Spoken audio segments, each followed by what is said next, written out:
Iran और Iraq के बीच युद्ध 22 सितंबर 1980 को शुरू हुआ और लगभग 8 साल तक यानी 1988 तक चलता रहा।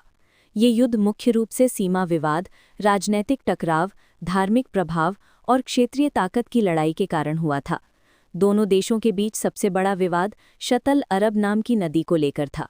ये नदी ईरान और इराक की सीमा के पास बहती है और तेल के व्यापार के लिए बहुत महत्वपूर्ण मानी जाती है। 1975 में दोनों देशों के बीच एक समझौता हुआ था, जिसमें नदी को दोनों देशों के बीच बांट दिया गया था। लेकिन इराक के राष्ट्रपति सद्दाम हुसैन इस समझौते से खुश नहीं थे और वे पूरी नदी पर नियंत्रण चाहते थे। इसी कारण दोनों देशों के बीच तनाव लगातार बढ़ता गया। 1979 में ईरान में एक बड़ी इस्लामी क्रांति हुई, जिसमें पुराने शासक शाह मोहम्मद रज़ा पहलवी को हटा दिया गया और आयतुल्लाह रूहुल्लाह खुमैनी के नेतृत्व में एक इस्लामी सरकार बन गई। इस क्रांति के बाद ईरान ने इस्लामी विचारधारा को दूसरे देशों तक फैलाने की बात कही। इराक की सरकार को इससे खतरा महसूस हुआ, क्योंकि इराक में भी बड़ी संख्या में शिया मुस्लिम रहते थे और उन्हें डर था कि कहीं ईरान की क्रांति का असर इराक में भी न फैल जाए।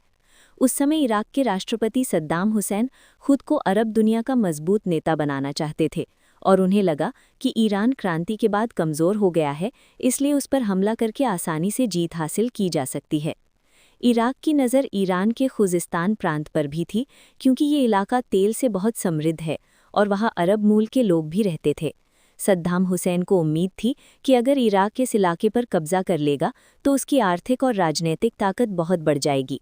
इसके अलावा अरब और फारसी सभ्यताओं के बीच पुरानी ऐतिहासिक प्रतिस्पर्धा भी इस युद्ध के पीछे एक कारण बनी। इराक खुद को अरब राष्ट्रों का नेता मानता था, जबकि ईरान एक फारसी पहचान वाला देश है, इसलिए दोनों के बीच सांस्कृतिक और राजनीतिक टकराव भी था। 22 सितंबर 1980 को इराक ने अचानक ईरान पर हमला कर दिया और ईरान के कई शहरों और हवाई अड्डों पर बमबारी की।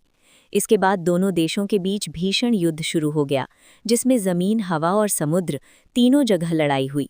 युद्ध के दौरान दोनों देशों ने एक दूसरे के शहरों पर मिसाइल हमले किए, तेल टैंकरों को निशाना बनाया और कई बार रासायनिक हथियारों का भी इस्तेमाल किया गया। इस युद्ध में लाखों सैनिक और आम नागरिक मारे गए और दोनों देशों की अर्थव्यवस्था को बहुत भारी नुकसान हुआ। ये युद्ध धीरे धीरे इतना लंबा और खतरनाक हो गया कि पूरी दुनिया चिंतित हो गई। अंत में संयुक्त राष्ट्र के दबाव और भारी नुकसान के कारण 1988 में दोनों देशों ने युद्ध विराम स्वीकार कर लिया। इस युद्ध का कोई स्पष्ट विजेता नहीं था, लेकिन अनुमान है कि लगभग 10 लाख लोगों की जान चली गई और दोनों देशों को भारी आर्थिक और सामाजिक नुकसान उठाना पड़ा। ये युद्ध इतिहास में सबसे लंबे और विनाशकारी युद्धों में से एक माना जाता है।